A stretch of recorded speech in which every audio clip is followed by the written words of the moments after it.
Engine's going as fast as I've ever seen it going. Changes are very carefully reseal the rubber boot, make sure we've got no leaks, and also make sure there's as little sealer on the bendy bit of the rubber boot as we need.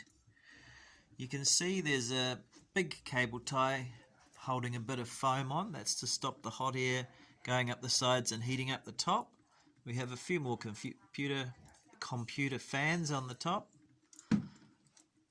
and I've made extra effort to try and get the counterweights in the right place. It seems to be gaining lots of them, so it's running smoother, faster, better.